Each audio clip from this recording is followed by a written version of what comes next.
Hello friends, welcome to గిద్దలు రుచులు. నేను మీ భాగ్యాన్ని. నాన్ వెజ్లో తినవలసిన రెసిపీ ఏదైనా ఉంది అంటే అది నాటుకోడి అండి. ఆ నాటుకోడి పులుసు గురించి మాటల్లో చెప్పలేము, అంత టేస్టీగా ఉంటుంది. అన్నం, రోటీ, చపాతీ ఏ కాంబినేషన్లో అయినా సూపర్గా ఉంటుంది. ఇక రాగి సంగటిలో అయితే అసలు చెప్పనవసరమే లేదండి, అంత బాగుంటుంది. ఈ నాటుకోడి స్పైసీ రెసిపీని ఎలా ప్రిపేర్ చేసుకోవాలో చేసి చూపిస్తానండి. దీనికోసం 700 గ్రామ్స్ నాటుకోడి ముక్కలని తీసుకున్నానండి. ఇందులో పసుపు, ఉప్పు వేసి బాగా కడగాలండి. ఎందుకంటే ఇది కాల్చి ముక్కలు కొడతారు కాబట్టి కొంచెం స్మెల్ వచ్చినట్టు ఉంటుంది. అలా చేయడం వల్ల ఆ స్మెల్ అంతా పోతుంది. ఇప్పుడు కుక్కర్ తీసుకొని ఒక 3 స్పూన్ల ఆయిల్ వేసి, ఆయిల్ వేడయ్యాక కట్ చేసి పెట్టుకున్న ఆనియన్ ముక్కల్ని అందులో వేసుకోవాలండి. తర్వాత అవి కాస్త బ్రౌన్ కలర్ వచ్చే వరకు ఆయిల్లో ఇలా వేయించుకోవాలి. తర్వాత నేను ఫ్రెష్గా ప్రిపేర్ చేసుకున్న అల్లం పేస్ట్ని వేస్తున్నానండి. అల్లం పేస్ట్ ఎప్పటికప్పుడే రెడీ చేసుకుంటాను నేను. తర్వాత ఒక పచ్చిమిర్చి వేస్తున్నాను. మరి ఘాటు ఎక్కువగా ఉన్న మిర్చి అయితే ఒక్కటే వేసుకోవాలండి, ఎక్కువ వేసుకోవద్దు. నాటుకోడి ముక్కలన్నీ అందులో వేశాక నేను ఫ్రెష్గా ప్రిపేర్ చేసుకున్న మసాలా అండి ఇది. ఈ మసాలాతోటే కర్రీ మొత్తం టేస్ట్ అంతా వచ్చేది.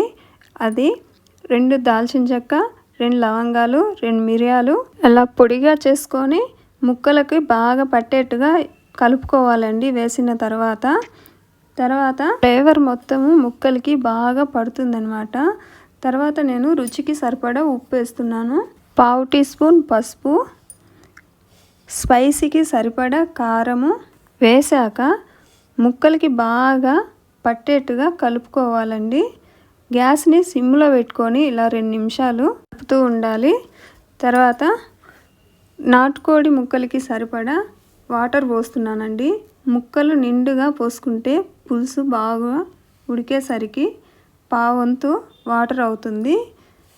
ఈ పులుసే టేస్ట్ బాగుంటుంది కాబట్టి వాటర్ కాస్త ఎక్కువనే వేసుకోవాలండి.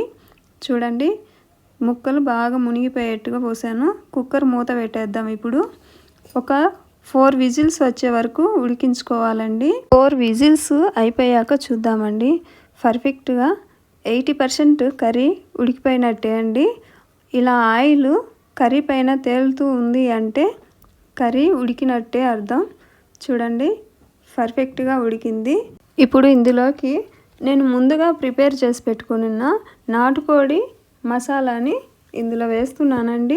ఒక 2 స్పూన్ల వరకు వేసుకుంటే సరిపోతుందండి, ఎక్కువ అవసరం లేదు. ఈ నాటుకోడి పులుసు పల్చగా ఉంటేనే టేస్ట్ బాగుంటుందండి. మరీ గ్రేవీ లాగా థిక్గా ఉంటే అంత టేస్ట్ అనిపించదు. ఎందుకంటే పులుసులాగే ఉండాలి కదండి. ఇప్పుడు ఇందులోకి కాస్తంత కొత్తిమీర యాడ్ చేసుకుందామండి. స్పైసీగా ఉండే నాటుకోడి పులుసు రెడీ అయిపోయిందండి. ఇంకెందుకు ఆలస్యం, మీరు ట్రై చేసి చూడండి. టేస్ట్ ఎలా ఉందో కామెంట్ బాక్స్లో పెట్టండి. ఈ వీడియో నచ్చినట్లయితే లైక్ చేసి, షేర్ చేసి, సబ్స్క్రైబ్ అయితే చేయండి. Thank you for watching video.